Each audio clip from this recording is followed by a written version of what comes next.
Welcome to another video, and today we're looking at what if civilization started over.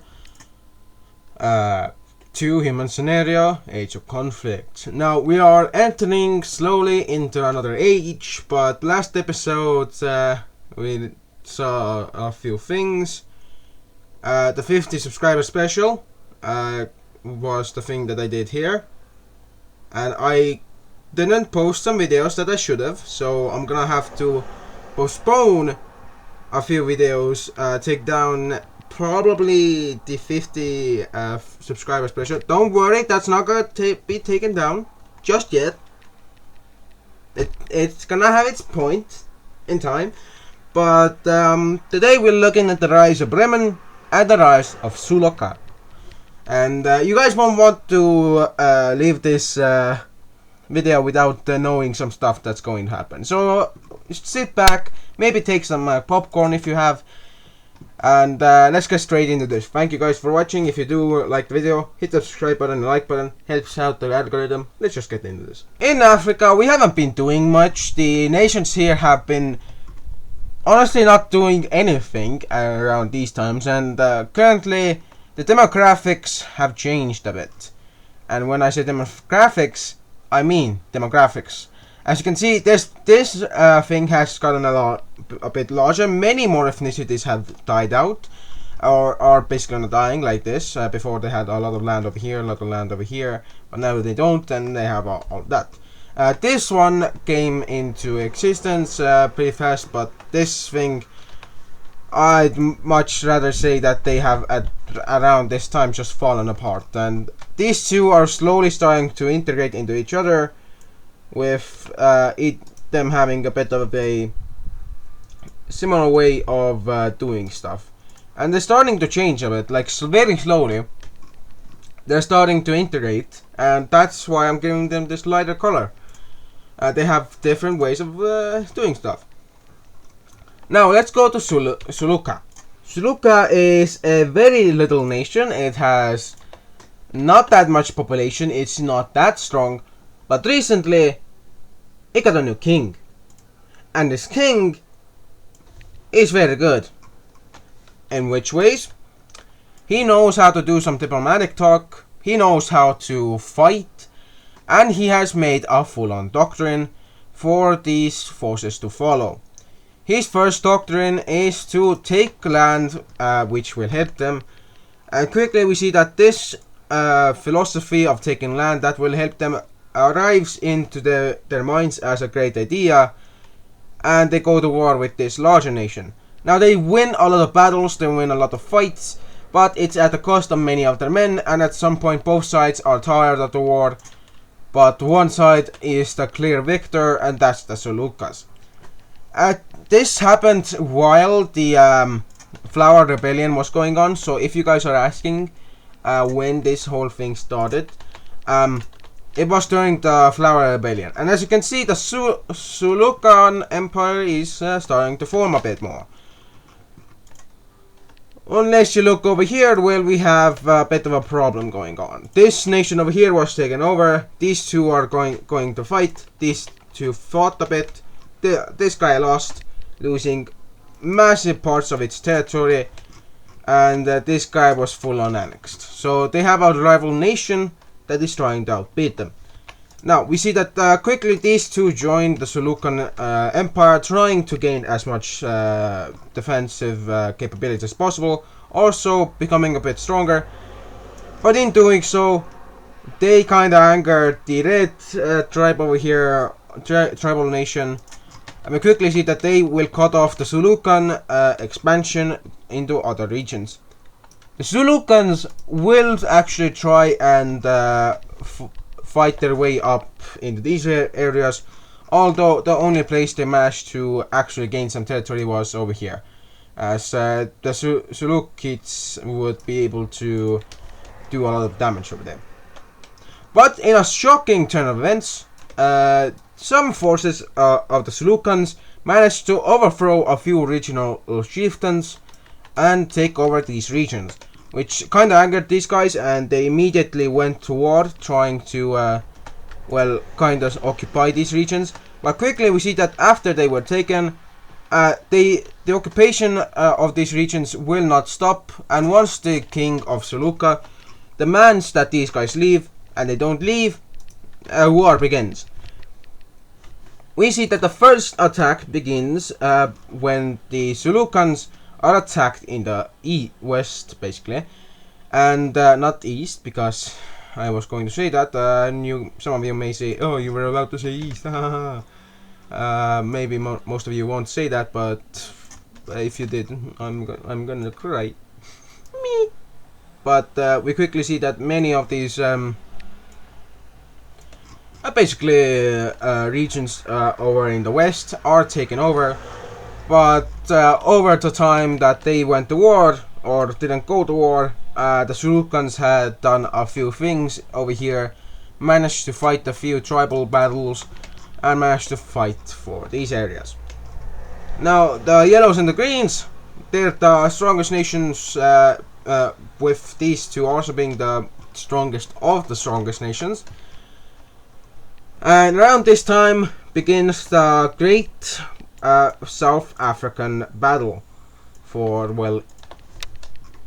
well, dominance in the region. We see that the first battle begins over here, when forces of both sides try to take over as much territory as possible. But we see that these green guys quickly came in to help, starting a full-on front over here. The Seleucids wouldn't do anything just yet. They weren't able to do so, as they were kinda in the middle of a war. But once they saw that the green guys were able to fight this much, they were like, maybe I'm gonna just join the battle for a bit. Until the first yellow troops started to, well, invite themselves into these regions, taking out many other large and tribal villages, taking out most of the population that were basically on the border. And once they started to move into more regions, starting to also take over these areas, the Seleucids will quickly help these guys in taking over the southern parts of the red team. And then the Seleucids would be like, okay, we're gonna push here, take these guys out, and then we're gonna help you if we can. And while they were saying that, a full-on battle was fought over here that led to a green team failure in defense, and also the green team managed a full-on frontal attack over here, which was very good for them. They managed a lot of things around this time. The blues started to also win back some territory, and were also pushing back the red team, although the pushbacks weren't as good as they would have hoped. They very much thought they were going to win the battle of this pass over here, but they would only manage to stalemate it until they managed to connect it up. And then they managed to actually not stalemate it. Eventually, green team forces managed to punch through this area over here, where Seleucid forces came in and destroyed these guys, although nobody knows what actually happened over here. Wink wink. Well, what happens is a green team attack against the yellow team, which is actually quite successful in taking back 6 or more of these villages over here, but quickly they are unable to take more ground after taking these areas. Around this time, the Seleucids started to actually do some very large damage towards their enemies, mainly being these guys who were eventually cut off from their troops in the south, and then were stopped in the attempts to throw more people in the meat grinder over here. As the Seleucids started to push into these areas, they started to get reports of yellow team forces trying to force their way through Suluca, and quickly they would punch through the nation over here, cut it in half, and over the course of a few months they would basically take over the entire nation, also destroying it and annexing it into Greater Suluca. Greater Suluca would be made into an actual nation, with its forces becoming very strong. But once it became so strong, it saw that its attempts at forcing some red team forces over here to give up weren't able to be done so.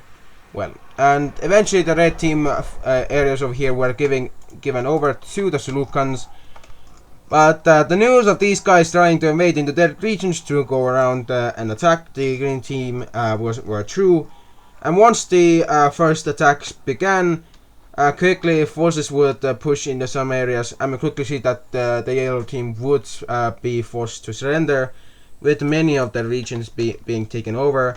And eventually we see that most of their south and these areas were taken over.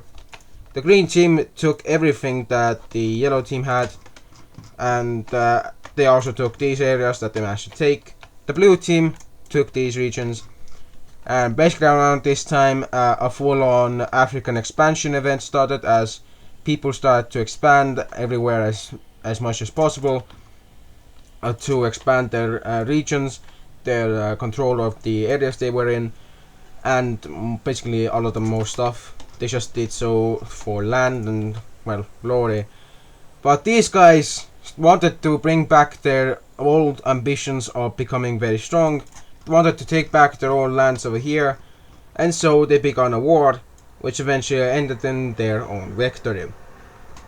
Their first victory against another nation emboldened them into attacking again another nation. This time they were like, okay, we're just gonna take one more nation and that's all we're gonna do for this decade or so, and they actually do so. And once they're done, they then turn their direction towards this nation, where they promptly invade this and take it out very fast, destroying its western ports and probably even annexing most of their western lands, or northwestern lands, so they could kind of have more territory. But also they would destroy most of these guys over here, just pushing them out farther and farther until they were unable to hold on to a nation. Quickly we see that this purple nation would also be very much in a course of, well, change, as they see that over here livestock and cattle, basically buffalo cattle, were exchanged for these lands to be given over to the blue empire, which was about to become very large with the, well, combining of these two nations. Just for this guy to be allowed to expand wherever it pleased in the west, because the blue team was like, okay, we're gonna very much want these regions, but if you really want us to support your expansion here, we can. We just need your very much solemn promise that you will also help us when we need help. And that's what happened. They promised to help each other. Eventually this nation fell. Some diseases and lion attacks caused them to fall. These two nations joined up to defend against an attack from the north, but eventually they got to a bold attack the blues and they fell. And eventually some nations over here would become very strong, some nations wouldn't, and basically around this time people would start to leave Eastern Africa, because in the north something was happening, an entire war.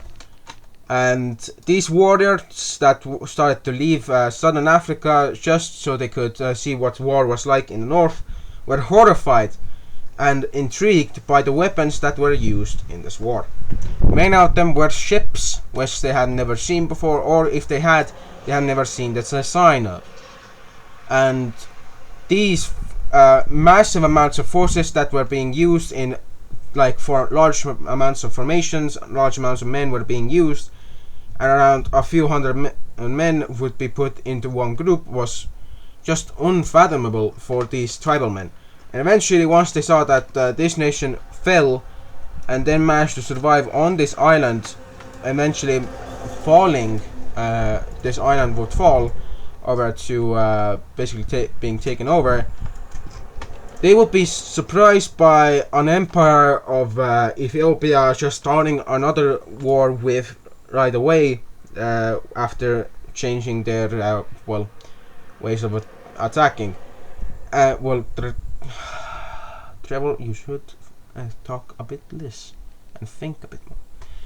But basically, Ethiopia would change its attack routes over to Djibouti, which would be very strongly defended, although their more western lands wouldn't be as well defended, and eventually Ethiopian troops would overwhelm most of the Djibouti people, and eventually Djiboutians would be forced to give up on the defense. They would be forced to give over a lot of territories that they would have very much wanted to keep, and we see that most of the Ethiopian forces would eventually force their way over into more of the unclaimed regions, quickly taking up the ability to make more of their own clans to support the empire's growth.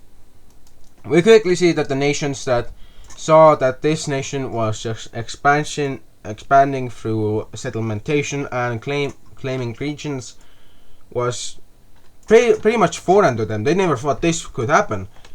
Eventually, we will see that West Siam would take over these areas, and the rest of Djibouti would be forced under a puppet regime, as the puppets would be set up. The puppet regime would be set up in a bit of a very little amount of time. These people over here would be taken over, while these areas over here in Eritrea would be left alone after this war would happen.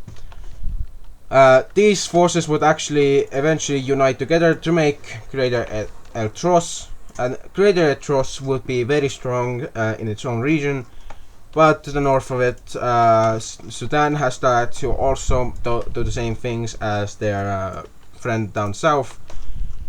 Basically, they had started to implement large amounts of, well, how do I say this? Exploration and sedimentation.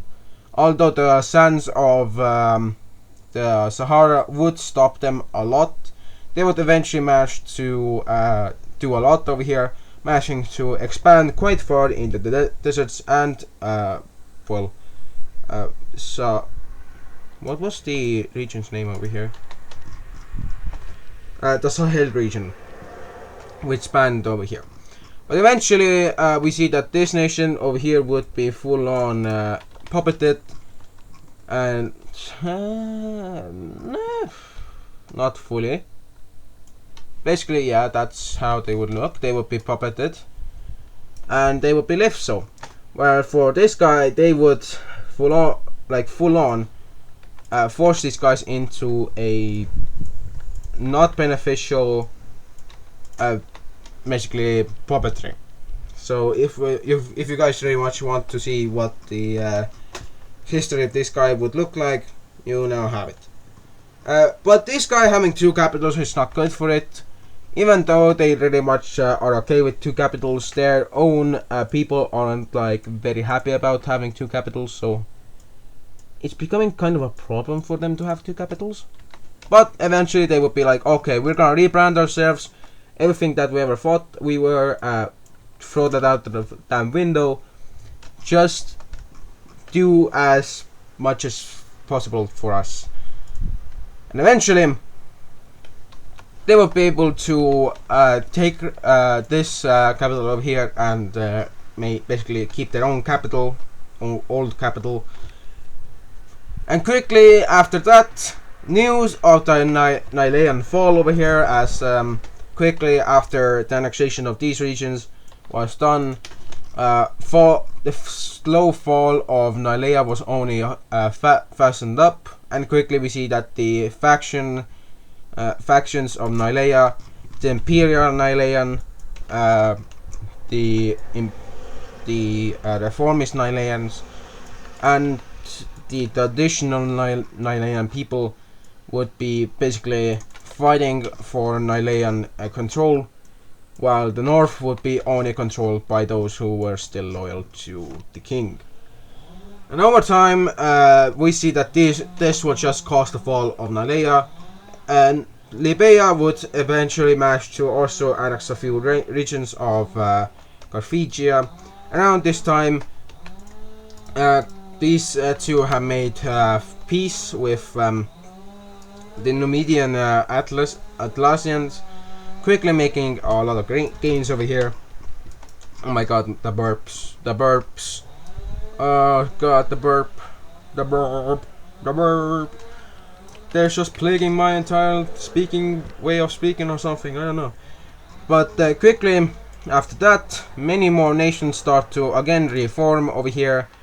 One of the most prominent nations that would reform would be Old Iberia, that being this nation, trying to reform it, although it wouldn't really much work. People aren't that happy about the fall of a nation afterwards and how they were treated before, so they wouldn't really join our old nation that claims to be basically the reincarnation of your own old territories. Quickly, nations would spark up in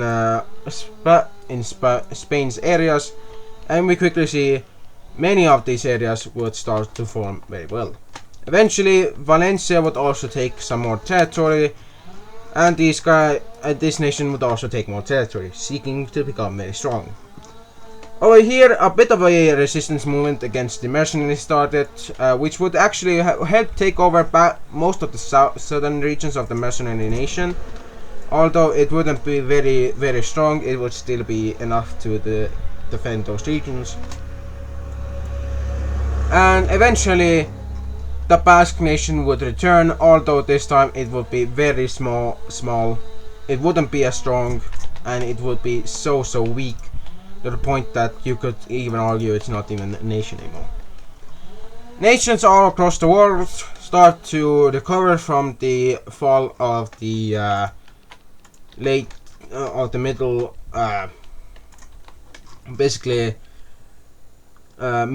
Iron Age fall, and we're slowly entering a new age. Also, Cornwallis would eventually start to be occupied. It's still a puppet, but not that much of a problem. This Iberian country that used to control a lot of the regions in the middle and north would be subject to losing these regions outright, as these two nations would be a bit greedy afterwards, seeking to take as much as possible, and eventually this nation would be left with these areas. Also, these two would start to form a great nation, trying to form up into a nation worth just taken to be taken literally. And eventually, it would be done, although it would not be called an empire in the literal sense, but it will be something similar. It will have only one capital, and that is over here in the north, as the capital of this guy was moved up here, and this was still in the old areas, so yeah. But for Scotland and other regions, it was already a bit weird for them to reform their own nation. Trying to do so was already seen as a bit weird. To do so actually was a bit worse, until you recognize that these guys were actually ready to die for their own nation. Yes, these guys are ready to die to protect Scotland, or the Scottish regions basically. Northumbria would take back its own regions over here, but around this time the Northumbrian decline would start, and quickly over the times that would come around, Northumbria would start to actually see itself as a puppet, more or less in many ways. East Anglia and Essex would have a bit of beef until that would turn into a war, where East Anglia would thoroughly beat the reigns of Essex. Although Essex would be very successful in defending its territory afterwards, the East Anglian beatdown would still cause them a lot of problems in the future. And quickly after the push over here that took over these two villages, quickly pushed over here, and eventually took the capital of East Anglia, which led to the fall of East Anglia.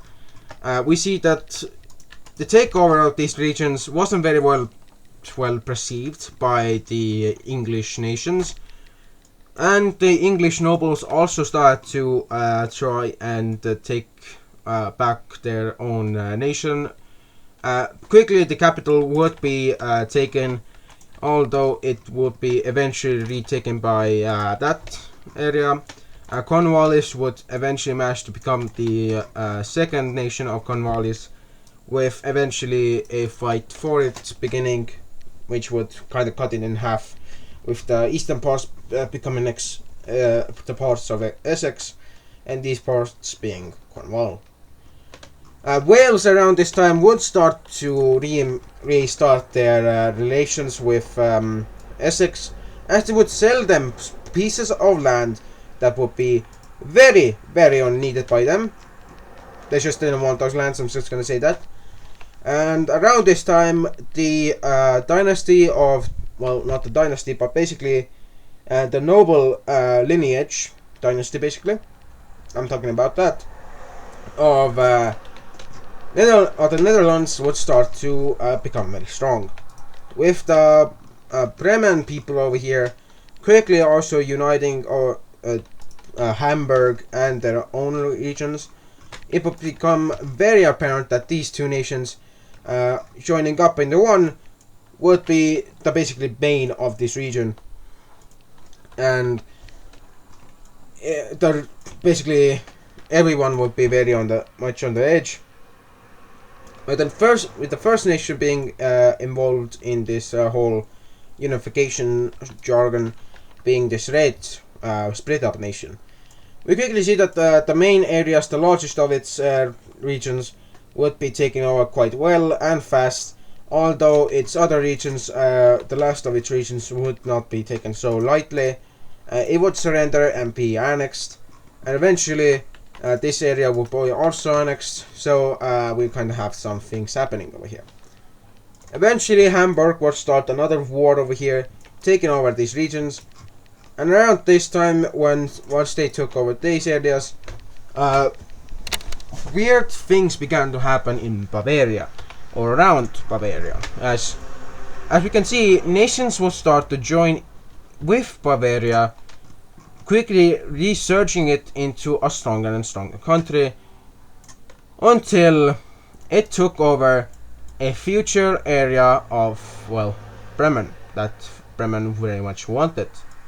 It didn't want anyone else to take it over, but that was this red nation. Once it was taken, the Bremen people saw that their little areas of influence started to falter. Eventually Bavaria became very strong and very unstoppable, although the areas over here started to also have a bit of a problem defending each other. It very much became quite the show of force to take over other nations. Eventually, many nations would start to turn on each other just for more territory and to become more stronger. While the Bavaria would become stronger, it would eventually make another nation join it, and that would be this one, to join up its regions up north. It would also annex a few regions of this guy, just to be sure of not being taken over, and it would take over those regions. Quickly, Prussia would come in, destroying a few nations over here, and around this time, what is known as the Prussian occupation would begin, as regions over here would start to fall over to them, and eventually this part of the territory would also fall over. Also, the takeover of these regions wouldn't be very much perceived that well, but people would be okay with it until Bavaria came over and took these regions, which now looks like a very large border area. But now, if I do this, just highlights it even more. And the feud and the war that came into these areas, being the Great War of Bavaria, or the Bavarian hegemony, would start very, very well for the attackers and end very, very well for the attackers, because nobody else was over here to attack Bavaria except for the Prussians and the Bremen people, who quickly took over a lot of these regions, quickly taking very much territory. Although Prussia managed to expand over here, it had problems controlling most of these regions, so they began their regional occupation of some territories over here. As you can see, this would be named the regional occupation would also be named after the age of these regions being occupied by you know who. And eventually, many of these people that were being occupied would at some point try and gain their independence. Nobody knows when. Just records are left of the time that it was recorded from, and the datings would show that many of these documents that would later say that this whole thing happened would actually either be kind of a false or almost true thing, as over here many of the southern regions would actually be known for their puppeting of some regions over here. Prussia would quickly take the regional areas that they really wanted to take under their own control, and would also start to force some of these people over here to join their nation. And also, as you can see, it also takes a lot of blood to go after itself. It's just something that happens. The Polish lands would also start to recover from their basically fall, and quickly we see some of these Polskan areas quickly becoming very strong again. And the main reason for this is because without Odessa being here, many of the regions that did fall over would fall over after a lot of people died. And eventually, after Poland restarted its expansions over here, a Polish rebellion would break out, which would also be very much questionable. Nobody knows if it actually happened. They think it was just a coup attempt. And around this time also, Lithuania had a bit of a breakaway revolution. Basically, they had thought of, we have been under this guy for too long, let's just break away. They took a Lithuanian prince, and they were like, could you just represent us and ask for our freedom? He was like, okay, I can do that. Once he spoke to his father, he gave back the news that my father said no. And then the revolution started, and Lithuania became a whole own nation. Around this time also, Lithuania would start a full-on expansion arc. And as you can see, it would be very successful for them, because they quickly took over a lot of regions over here, quickly forcing them to comply with their own areas. And Polish regions started to actually be found that had actually started to see some fighting in them. And these evidence parts of evidence that there was a rebellion at some point in these areas would be taken literally and would be called the Unknown Rebellion. The Unknown Rebellion would actually be found out to be from some scriptures to be a actual rebellion that was called the Zapork Rebellion. Zapork would be basically. Do you know the areas which are like in and around Warsaw, which would be around like this word's Warsaw, which was like this region? Yeah, those regions are the most wealthiest. These regions over here are the most wealthiest. Everything else is either a bit wealthy or extremely poor. And I mean extremely fucking poor. Nobody can get food. Nobody knows why they can't get food. And some people are like, fuck it, let's just start a revolution. And that's what they do. And eventually it starts a full-on chain reaction. And the rebellion would actually manage to do some damage, although not enough. Parts of it would be taken over. Other parts would be only, able to take over at least a town or two, or a village, and a few villages and a town. And as you can see, the Poles are currently having to deal with an entire rebellion in the north and south, and quickly they also managed to force this thing back into itself, although they managed to rebel and even took more territory with it for some reason. I'm increasingly wanting to burp. The burping need is very weird. not gonna lie. It's kinda annoying.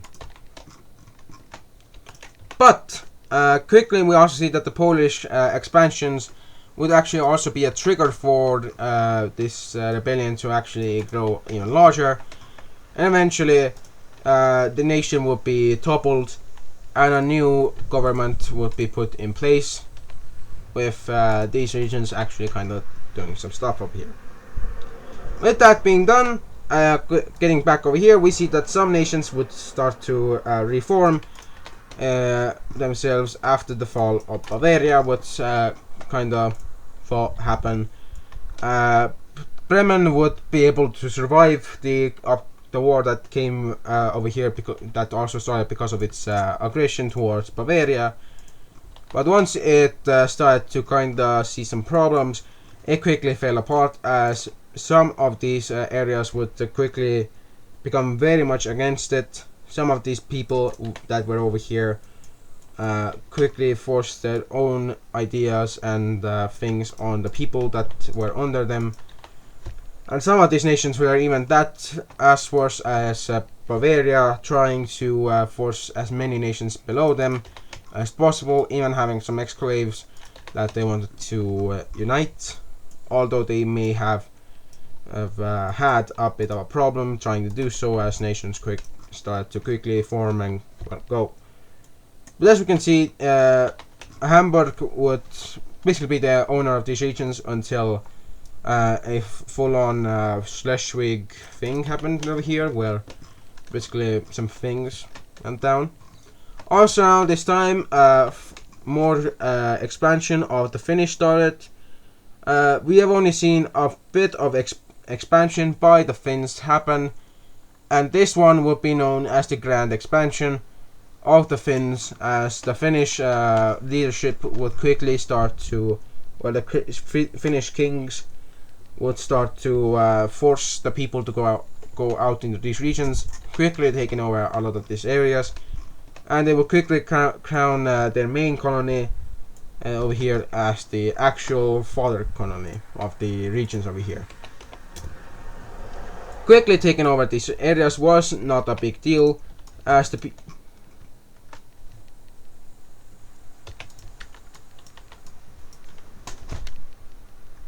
oh yeah, I had this on. It looked a lot better without it, but what can I do? Life is life. But yeah, basically I think that's it for this video. Yep, I'm above the time frame for doing all of this stuff, and yeah, I think I'm gonna stop the video here. Even though there's a bit more expansion that I want to show you guys. Basically, the Finns had to take all of the islands over here to fully annex everything that was around them. Yeah, that's basically all, and also this would be named the Finnish Sea by the Finnish kings. Also, a inter-Finn war would happen, which would also allow for this area to be annexed by the Finns, and also this area to be explored and occupied, basically. I'm saying a lot of basically. Happens all the time. Must have been the wind. But over the times that come through here, Finnish expansion would start to slowly die down, as the Finnish kings would eventually be satisfied enough and basically be ready enough for anything that would come against them and try to stop them. And basically these people of the Finnish origin would be surprised in the future for the rise of not Greater, but basically the rise of Svetsa, which would basically be the name of these regions. Also by the rise of Norwegian Vikings, because brothers, am I gonna tell you, Finnish people exist over here. I think that was the wrong thing over there. Quickly, we see that much of these things will be also taken over, and that's all I'm gonna show you, except for the arrival of Oslo into this world as a nation, and these guys eventually also taking over what is these areas, and also Schleswig-Holstein. Yeah. See you guys next time. Bye bye. This video is too long. I'm not gonna allow it to get even longer. Bye bye.